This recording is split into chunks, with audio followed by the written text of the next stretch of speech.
মসজিদের গল্পের সিরিজ বইনাউদ্দিন মসজিদে আন-নববীর গল্প লিখেছেন আরিফ আজাদ। বইয়ের গল্প ছোট্ট বন্ধু। আসসালামু আলাইকুম রাহমাতুল্লাহ। আশা করি মহান রব তোমাকে অনেক অনেক ভালো রেখেছেন।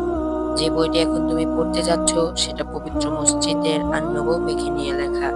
আমাদের নবীজি সাল্লাল্লাহু আলাইহি ওয়াসাল্লাম এবং তার সাহাবীদের হাতে কিভাবে তৈরি হলো এই পবিত্র মসজিদ, সেই গল্পটা আজ তোমাদের শোনাবো।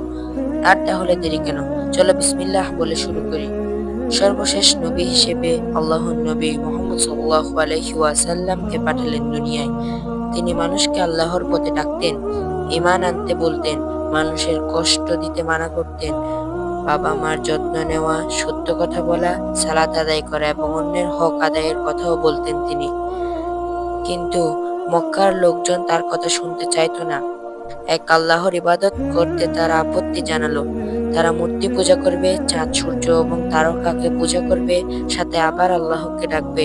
এই দুটো জিনিস একসাথে হয় না বলেই তো আল্লাহ তাআলা নবীজিকে পাঠিয়েছেন। নবীজি আল্লাহর কথা বলতেন, তাই মক্কার লোকজন তাকে পছন্দ করতেন না।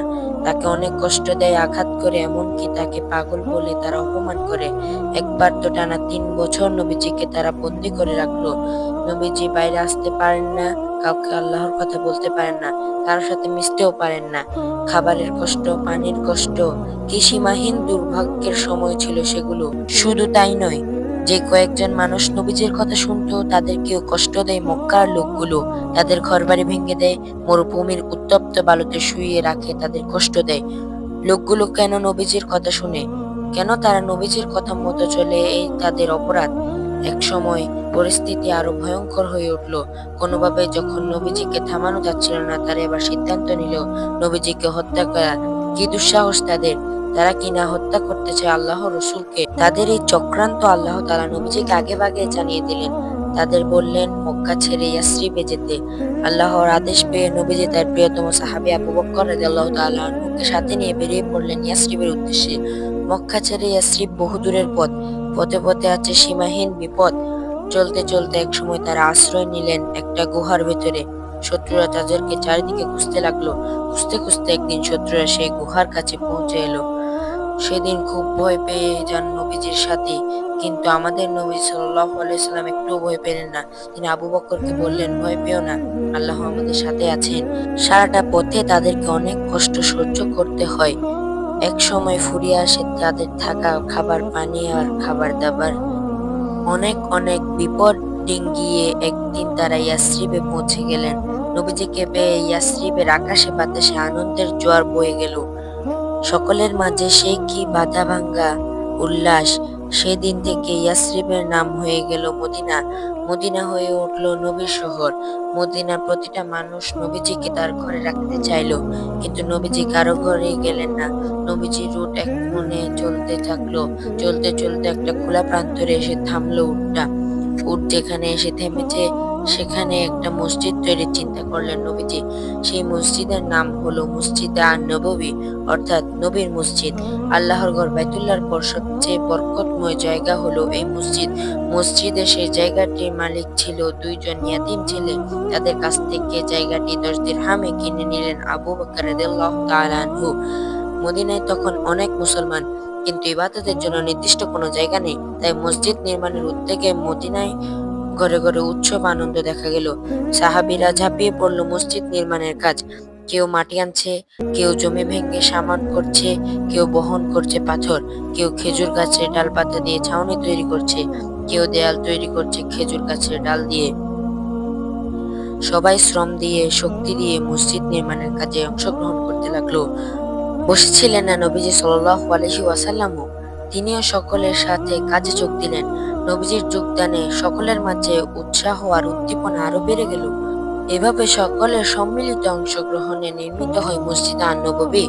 মদিনায় সকল মুসলমানেরা এই মসজিদে সালাত আদায় করত। সালাতের ইমামতি করত আমাদের প্রিয় নবী হযরত মুহাম্মদ সাল্লাল্লাহু আলাইহি ওয়াসাল্লাম। মসজিদে আন-নববীর এক কোণায় কতিপয় সাহাবী বাস করতেন। তারা ছিলেন অত্যন্ত দরিদ্র। তারা সারাদিন আল্লাহর ইবাদতে মশগুল থাকতেন। কেউ তাদের কিছু খেতে দিতেন, না খেতে দিলে খেতেন না। তাদেরকে বলা হতো আসহাবে সুফফা। মসজিদে আন-নববীর যেই জায়গা দিয়ে আল্লাহর ফেরেশতা জিবরাইল প্রবেশ করতেন সেটাকে বলা হয় বাবে জিবরাইল।